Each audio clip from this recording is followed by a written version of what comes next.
Business as Unusual is a thought-provoking podcast that explores the innovative strategies, disruptive ideas, and unconventional practices driving successful leaders and companies in the ever-evolving world of modern business.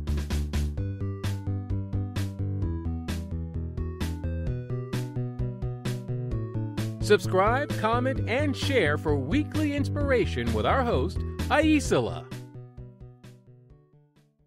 Hi, welcome to Business as Unusual. Today we are talking with KB Wagers, a science fiction author. Welcome to the show. Thank you so much for having me. I'm excited to see what we get to talk about. Before we dive into the nitty-gritty of the main point of us talking, what's a hobby of yours that you think would surprise folks? You know what? A couple of years ago, I think I would have said that people I know would have been surprised by the fact that I have hobbies at all. Legit? A lot of that was simply because I didn't have a whole lot of free time. And I guess now, I don't know that anybody would be surprised by anything. My hobbies that mostly boil down to playing video games and taking care of houseplants. And that's about the extent of it. We'll have to know what video games. Yeah. I am a huge Horizon Zero Dawn and Horizon Forbidden West fan. I mostly do single player RPGs and Dragon Age. I really enjoyed Hades, though. I played that recently. Loved Hades. Although it took me a really long time to stop trying to camera around to see other stuff. I thought Hades was so well written. I really liked a lot of the things that they did with it. Yeah, it was very engaging and I still have to go back and finish 2 side quests, I think. But overall, it was the writing was beautiful. And I thought it was really fascinating and really well done. Yeah. They're having a Hades 2 is coming out, and it's following the daughter of his sibling. Ooh. I'm very interested to see. I just was really impressed. I'm also a video game person, so at any rate. Well, I'm glad you have free time now. And I don't know if that segues well into talking about what you're up to in your business or how that happened, but either one would be lovely to hear from you. Yeah, you know what? I think it does. People who know me already know that story, but for your listeners and people who don't know me, I have been published since 2016 and have been writing at a breakneck speed. I've put out a book a year since 2016, with the exception of last year. And in 2020 and 2021, I actually published 2 books in each year. So for the last 7 years or something, it has been this breakneck speed where I'm either writing a book or editing a book or copy editing a book. And this is all traditionally published. I have 2 trilogies that are space operas out with Orbit books that follow the adventures of a gunrunner turned empress. And then I have a series of books that are standalone novels set in the same world, called the NeoG Adventures, which are published by Harper Voyager. And that is about a crew of the near-Earth orbital guard, which is like the Space Coast Guard, and involves, a lot of hijinks. It's like a close-knit crew who know each other for the most part. They're also competing in what's called the boarding games, which is an intramilitary competition. And I am the last person to have thought that I would be writing about sports, because I grew up watching football. I'm terrible at sports personally. I recently got re-involved in watching hockey. Actually, I live in Colorado, and last year was the best time to start watching hockey in Colorado again. Yeah, the abs were amazing. I can't, We played very well. I'd say we, as if I were personally involved in that. Oh, I'm sure you were. If you hadn't been there cheering them on, they never would have made it. Exactly. I was see, I started watching you again, and y'all actually won the cup, versus previous years where apparently they had tapped out in the first round. This year was slightly rougher. Yes, it was.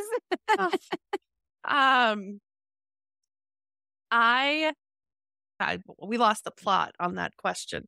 What have I been doing? So yeah, I recently, as in late 2021, quit my full-time day job, packed my house up, moved in with my parents, who very kindly were like, sure, you can move 70 plants and 3 cats and all of your belongings into our house and sleep in our basement for as long as it takes for you to fix up your house and sell it and find a new place to live. Mm-hmm. And also I did what I pulled a Hemingway, because I basically wrote a book while I was at my folks, and bless my parents, like cooked my food, like fed me. And all I did was work and watch hockey and it was great. So I have now I moved in early 2022 and spent the last year getting back to a point where I didn't feel quite so burned out. It means that I've had a lot more time. I've had a lot more energy. I've had the ability to actually take some time with the writing that I'm doing. And I wrote my last contracted book for the NeoG universe at present moment, which will come out in 2024. And now I have some time to come up with some new ideas. And that's what I've been working on, is noodling some ideas that I've had, but just haven't had any time to work on. And also I'm putting together some more NeoG book pitches in the hopes that a publisher wants to buy some more of them, because I would love to continue working in that world.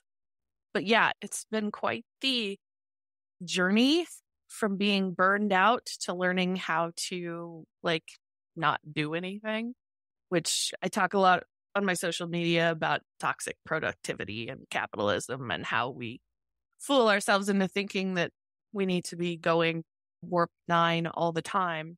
Whereas the pretty popular saying is, if the Enterprise went at warp 9 all the time, the engines would burn out very quickly. So they actually don't. They go at warp 3, pretty just as a general rule. And yet we seem to think as human beings that we are what Tricia Hersey, who wrote the book Rest is Resistance, likes to call machine level production, which is my new favorite phrase. I had a rule that I instituted probably 8 years ago, because I used to carry a battery around for my phone all the time. And I was like, nope, not doing that anymore. If my phone needs to recharge, I need to recharge. I have to go recharge with my phone somewhere. And I found that to be a good reminder to pause. I'm not going to pretend that I don't love projects, but I have really worked, because I think that is true, that if we don't regenerate, recharge, rest, and that's really different than stopping and doom scrolling, right? Then not only does our energy, but our creativity, our innovation, honestly, ability to not be cranky, these all get compromised. Yeah, I think it's utilized, this idea that especially as artists, that you literally have to rest and unplug and not be doom scrolling and not be doing anything at all, really, in order to let your brain daydream and come up with ideas and imagine stories and things like that. And we have, as much as I love technology and as much as I love the internet, I do think that we struggle a lot with this dopamine addiction of needing this constant plugged inness where we're always online and we're always looking at stuff and we're doom scrolling, and it's not letting our brains rest. It's not letting our brains think about story ideas or music or paint or whatever. It's just this sort of mindless, endless run up that doesn't do us any good, either physically or mentally. Mm-hmm. Yeah, it's like sugar. I love my Skittles, right? But I'm not going to eat them for every meal. You're going to manage where you take it in. What in your life or past set the stage for you to get into being a science fiction author, or just an author in general? I have actually always wanted to be an author. I started writing at a really early age and started writing the first book that I would actively attempt to get published when I was a junior in high school. So it has always been something that is on my mind. And I love science fiction. I have always, I grew up out in rural eastern Colorado.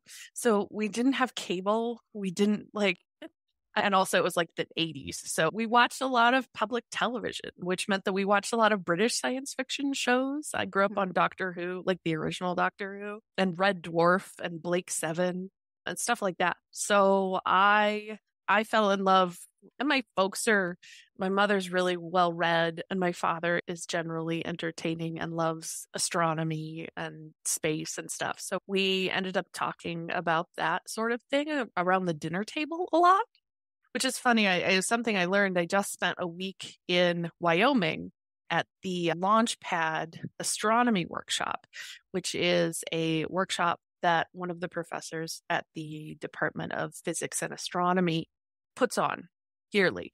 And they invite, or you apply, and then like a handful, there were like 8, 9 of us, I think, all authors from science fiction, middle grade, fantasy, YA. And we got to come and learn about astronomy for a week. So it was basically like a week-long crash course of a semester's worth of astronomy information, which was really exciting. But I also realized like how much of it I learned over the dinner table, which was wild. So yeah, I actively started trying to find an agent in the late 90s when I was in college. Went through several drafts. I actually wrote several urban fantasies when those books were really big. Nothing got picked up. I wrote a space opera, which I called my 10 years too early for the trend book, which garnered some attention from agents, but did not get picked up. And then finally got my agent in 2012 with the first draft of Behind the Throne, which is the first of the Hale books.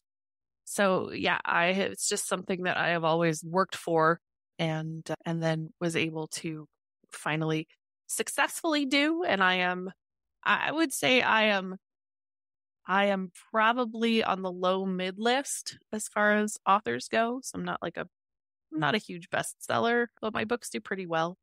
And wow, I had something there and then I just completely spaced on where I was going with it. Yeah, it's gone. I feel you. The little hamster got tired. I know, he was like, now we're not doing. Go ahead, I'm hopping off. Like, we were going there. So we were going somewhere there.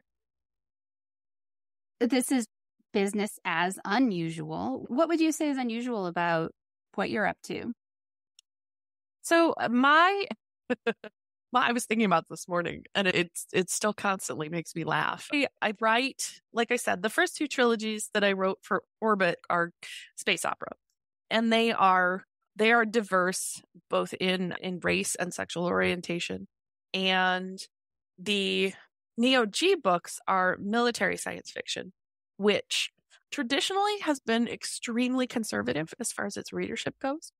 So I don't think that I am the vanguard, because I think that there are plenty of other people doing what I do. But my brand is that this is not your father's science fiction, that we talk about people who go into space who are not straight old white men. And if you're going to talk about, I was joking with a friend the other day that said, if you're reading a book, an old science fiction, like old military science fiction book, and there is a female character in the book, you are guaranteed 1, possibly 2 things. Either of them will happen. Maybe both of them will happen. She will die, and you will know what her cup size is. Ouch. And I know. And I open Google Maps and show me the lie on that, because it's pretty common. And so I had a reader who was like, you know what I love? You don't talk about people's boobs. And I was like, I don't. And it's actually strange, because one of the main characters in the NeoG books is a pretty sexually liberated woman who, she's pansexual. She sleeps with whoever she wants. She's actually in an open relationship with a great guy, and she does what she wants. But yeah, at no point has she described another person, only the chest. However, I wrote a part in the book that comes out in June where boobs do get mentioned, just not in the way anybody would think would happen in a traditional military science fiction novel. And it was purely because of that conversation. Nice. Yeah, I'd like to think that I write military science fiction that is for the 21st century. I wrote books that I wanted to read, and I love reading science fiction, but I got real tired really quickly reading stories that didn't have people like me in it. and reading stories where if there were people like me in it, they usually came to a relatively bad end at a point that you were just like, what is the point of this? So yeah, that's the gist of it, that I think that there is more space out there in our science fiction if we are supposed to be dreaming of alternate futures that we want, and that the NeoG books are a future that I would prefer to have. I love that. Can you share some or tell me some advice that you've received that changed the way you think about what you do?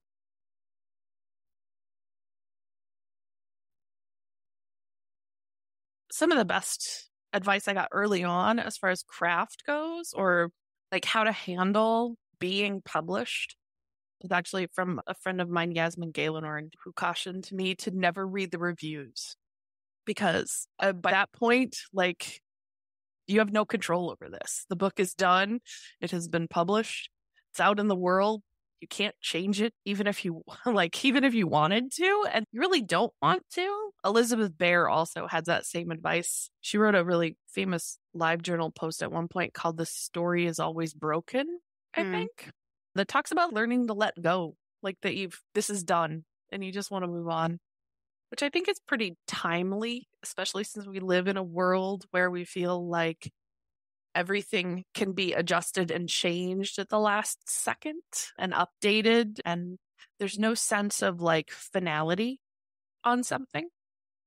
And so we tend to, I think, cling to things more and try to make stuff permanent, and nothing is permanent. Nothing lasts. We're all gonna get swallowed up by the sun when it goes.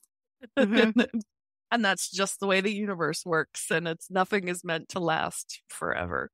So I would say, yeah, like as far as craft stuff goes, that is some of the best advice that I have gotten. Thanks. I studied Buddhism for a while, and man, the whole impermanence thing, it's so true, and I so hate it. Like, I was in a class and I knew the guy was like talking about it, and I said, "Can I just say I hate impermanence?" I'm like, "This is Buddhism. You're not supposed to be able to say anything." And he said, "Yeah." I was just like, I don't know why, but you're right, like that. At any rate. Yeah, it's very hard because we want to be remembered, right? We want to believe that something of us will last past our, like, the existence on this earth. And the reality is those are few and far between, right? We still talk about Homer or Sappho and the works that they did, and we can still read the works that they did, but there were hundreds, if not thousands, of other poets and authors who existed in that time who probably wrote things just as beautiful, and it's gone. And we don't, like, you don't get to see it. So being a Buddhist is wild because you do exist in this space where you're like, I hate this so much. And yet I acknowledge that all of this is an illusion and none of it's going to last. And I guess people tend to fall into one of two camps. Then I feel like they fall into the nihilism camp where they're like, nothing matters. Or you tend to fall into the, like, more solidly Buddhist camp where you're like, everything matters because nothing lasts. So the only thing that matters is what we do, like, right here, right now, in this moment. Yep. True wisdom. Can you talk about what you do or what you've done to keep yourself inspired or to recharge, however lands with you the best way to share a thought? Inspiration is tricky, especially when you are writing on deadlines. The, like, common kind of saying is that you get all the time in the world to work on your first book, and then after that you have no time at all. And it really is true. I wrote my first book in 3 months or something in 2000, not my first book, but the first book that got published in the beginning of 2009 or something. And then actually queried it for practically 2 years. My agent actually passed on the book the first time, but sent a very nice revision letter that was like, I see the story that you're trying to tell and you missed it like by a mile. So if you would like to, here are my thoughts. If you want to change it and resubmit it to me, I would love to read it again. And he was absolutely correct.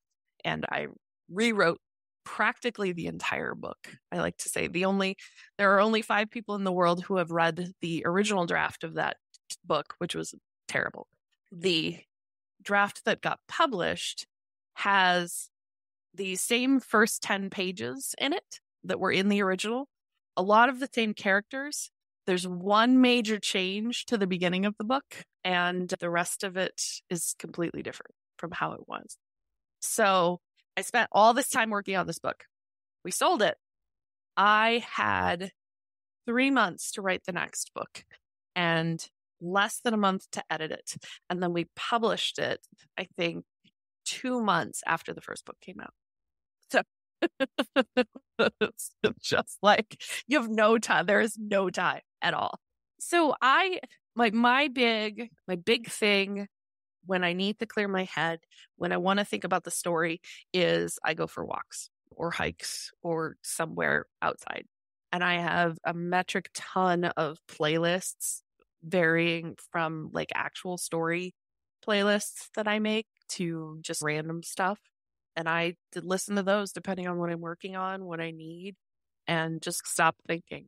As weird as that sounds, like it's the easiest way for me to let the story do what it needs to do without a lot of fuss and without getting in the way of it. So that's probably one of my biggest like things for being creative and stuff like that. And the other one is I nap a lot, which is like freaking lovely. And I am a big fan of, there is nothing like living for 6 months with retired people to teach you the value of taking a nap. So I'm hearing you not only have cats in your life, you are also a cat. It's pretty close. Yeah. The cats love nap time. Like it is the absolute best. They're like, ooh, are we doing it? Is it time for a snuggle and a nap? Yeah. Is it time for a snuggle and a nap? Yes, it is. What does success look like to you? Doing what I'm doing right now. Like just getting to write books and tell stories and getting paid for it. I think I started telling this story, maybe that's what I got off track on, was that I am we were lucky enough that the housing market was really good that enabled me to quit my day job and write full time, but I'm still not really at the point where I can survive. Mostly I'm surviving off the fact that we sold a house and made a pretty good profit off of it. So, I have never had some people are super into wanting to see their stuff on the big screen or wanting to win awards or hit the bestseller list. And I'm not super ambitious in that direction. I don't care very much about awards. Even if I ever won an award, I probably wouldn't show up at the award show because that's terrifying. And I don't like that sort of attention. And so I exist in that way. I'm a writer. I don't want to be perceived. And yet people are like perceiving me. Stop. So we had a Behind the Throne got optioned for a TV show, and it was a very fascinating process, and it was a lot of fun. And I'm a little bummed that we weren't able to sell it to anybody, because despite what the networks say about wanting diverse TV shows, boy, they don't actually. They talk it a lot, but when it comes down to it, they're like, oh, we've already got one. We don't need another. You need to put out some propaganda, and then you'll be in. Yeah. You're like, no, my soul breaks when you say that. I know. We've wrestled a lot because the NeoG is borderline a police force. And so there's been a lot of internal discussions, and I've thought a lot about how do we make this into a futuristic force that is not like the cops of today, that is kinder and gentler and actually listens to people and tries to help rather than just killing people. So that's been interesting in the framework of trying to write dramatic, exciting climaxes for books that people tend to expect. Although I don't have a problem with writing stories that are maybe a little softer and don't necessarily have that Western feel of a big, exciting fight. And a lot of my stuff is more people focused, which is another science fiction also tends to fall into the hard sci-fi aspect where they really talk about technology and let me explain in detail for 15 pages how this warship works. And I just don't care. Mm-hmm. I want to spend 15 pages talking about the people who are on the warship and why their lives matter and what kind of interactions they are having and all that sort of thing. So yeah, it has been like I said, this is all that I have ever wanted to do, and getting to do it really, to me, is the pinnacle of success. I will admit, though, people naming their pets after my characters has been an absolute delight. And I don't think anybody has gotten a tattoo yet of anything, but that would be another, like. So for anyone listening, if you're a fan, that's an option. That is always an option. I get my own stuff like tattooed, or I have what I call my writing arm, which has all of my writing themed tattoos on it. But I actually got a tattoo of Pluto like 4 days before the world shut down in 2020, which is good timing. Yeah, I'll confess, I did my logo for my company, and the person was able to I asked for them to put a Celtic knotwork into it. So they made the B and the C. And I love it so much. I ordered temporary tattoos, which I'm like, no one else wants them, but I do. I'm assuming no one else wants them because why would they? But I love it. Every time I look at it, I'm like, my little Celtic-y self is right in there. Yeah. People doing art of your characters and of your world is also really yeah. So folks that are listening that maybe aren't already familiar with your work, what's the best way for them to get connected, stay in contact, follow, know when you're up to stuff?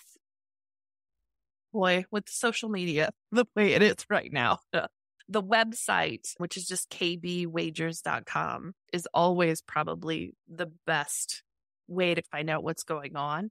We recently had a redesign, and I'm still figuring out how to use it, but I'm hoping to maybe blog a little more regular on that. But you can find links to like my Patreon on there, whatever social medias happen to still be alive. I am on Twitter right now at KB Wagers. We'll see how long that lasts. If the ability to block people goes away, I will no longer be there. I am on Instagram at Midway Brawler, which is probably my most active thing at the moment. And then I'm in the beta testing for Blue Sky, which is maybe a Twitter replacement. I'm also all over the place. Like, I'm on Post and whatever. There's a run there and you just stake your name and then you never go back to it. So yeah, that's at the moment, the website is the best place to find me, and Instagram is probably the second best. Wow. Also, there are a lot of pictures of cats if you like that sort of thing. I feel you. I'm on TikTok, and I put a lot of pictures of my border collie trying to catch things. Yeah, I am also on TikTok grudgingly. Let's admit, I'm 47 years old. New technology is hard for me, but if you want to watch me drinking coffee first thing in the morning with bedhead, that's my TikTok. So nice. I was like, my publisher was like, you need to be on TikTok because that's where the kids are. And I was like, this is me. I was like, fine, I'll do it, but it's going to be me drinking coffee in my bedhead. And they were like, that's fine. We know better than to argue with you too much about this. So you feel that.